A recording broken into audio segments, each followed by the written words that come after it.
This is Bradley with Blue Cord, and my wife is out of town for a few days, and I'm wondering what kind of trouble I can get into. Well, I was doing a little bit of light cleaning, and already I'm coming across Ventrac manuals, which all should be out in my shop. How these things got in the house and how I forgot about them, I have no freaking idea.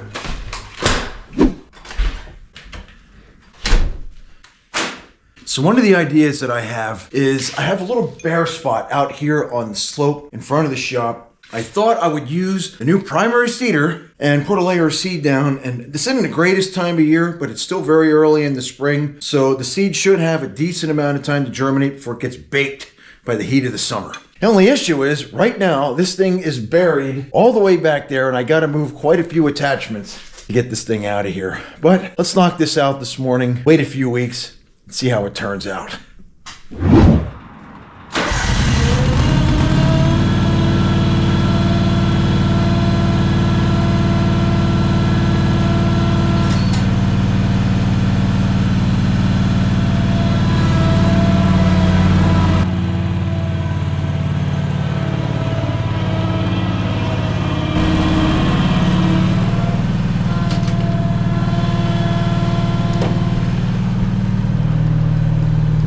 I hope y'all appreciate all the time that I take recording, editing, and publishing these videos.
So because this floor is so smooth, the trick is either put a block on it, which I don't feel like doing, or this is slightly downhill out here.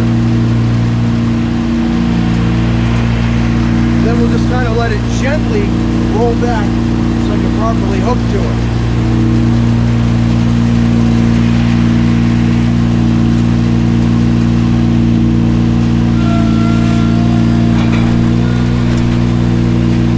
Just like that.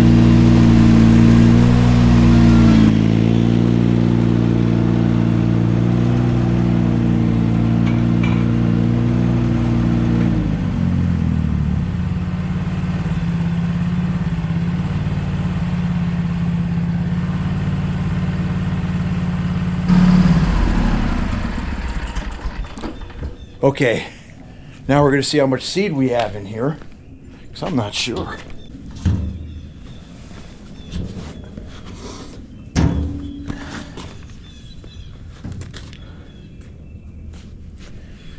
Well, we got some, but that's not going to be enough to cover this bank. So you can see some of the bare spots. Oh, just the most horrible luck. Last fall, when I put seed down on here, I did a complete regrading project, added 6 yards of new topsoil, graded in. It's absolutely beautiful. And we got 2 months without a single drop of rain from September all the way into November. Yeah, somehow I think my luck's not going to change, but I'm going to put a nice layer of seed down on here. Hopefully stabilize this bank more. Yeah, this is just so frustrating because for a couple things. This is a really steep grade. Down there is over 20 degrees, approaching 25 degrees. Plus, because of the canopy, here we have a beautiful walnut. Behind us here next to the shop is outstanding maple. I love these trees, but they provide a lot of shade to this area in here. That's a southern exposure that way. This is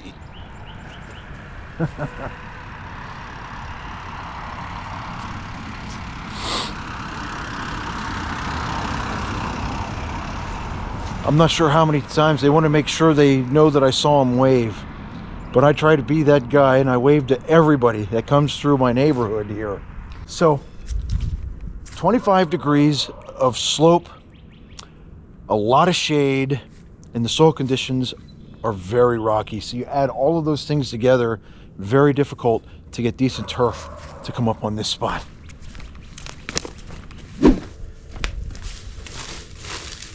My best estimate is in this bag. This is a 50-pound bag.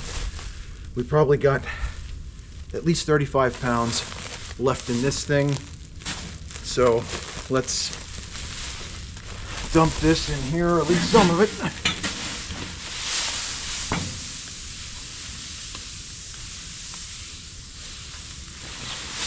Well, that'll be more than plenty for seeding the square footage on this bank, but we're going to turn the dial up pretty high on this one too. Now, the one thing you'll notice here about the primary seeder is this has a huge capacity. I haven't tried it yet, but I think someone estimated that you could probably put 200 pounds of seed, 4 bags in here, as opposed to the Aera-Vator, which holds 50 pounds at a shot. But the Aera-Vator has 4 baffled sections, and with the size of this hopper, there are no baffles at all, meaning that even if you go across the slightest slope, all the seed is going to work its way to one side, and when you get down low enough, you're not going to get a consistent drop across the entire length. This thing also does not do that well dropping seed going downhill. You have to go uphill. So uphill or level, and you can't go across the slope, at least not for very long. And with how heavy this attachment empty is, over 700 pounds, about 750 pounds, plus 200 pounds of seed, this thing is a behemoth, largely in part because of these cast iron cultipackers. So those rollers do an amazing job at stitching the seed in. And yeah, overall, this is an amazing attachment, but it does have its limitations on terrain. Absolutely it does.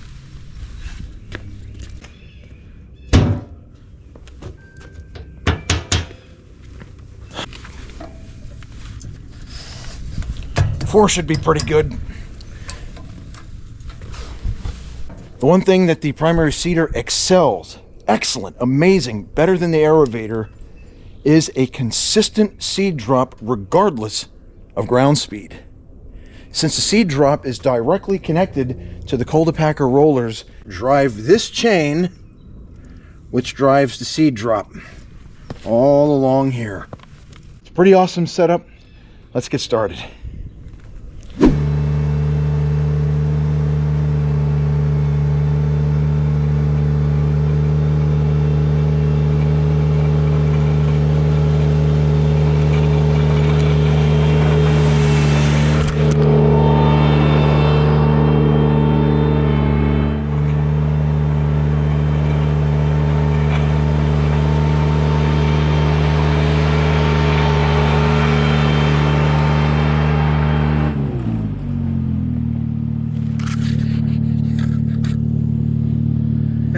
Sorry about that. I knew I was going to hit it, but somehow I edit that into the video and it just kind of makes it more enjoyable to watch. I don't know. You tell me. Did you really shut off? Oh, God, I hate these. I think I'm going to switch to DJI GoPro. I'm telling you what, man. So here you can see the approximate seed density that I have on here, and I did make 2 passes in alternate directions because it's always one thing I find extremely difficult as far as using the primary seeder is that it's very difficult to see the pass that you had made before in certain conditions, depending on how the depending where the sun is and the softness of the soil. It's really difficult to see your previous pass. In really soft dirt, that's not so much a problem, but in situations like this, it is difficult. And on my test bed in here, in the woodland last year, I could see that there were definite little strips that I had missed where I had failed to overlap or at least meet the edge of the previous pass. The Aera-Vator is much easier to use in that regard. Let's just hope we get some good rain, and this comes in pretty decently for a spring seeding. We'll keep an eye on it, and I'll make future videos on this topic. Anyway, thanks so much for spending this time with me today, and I'll see you guys in the next episode.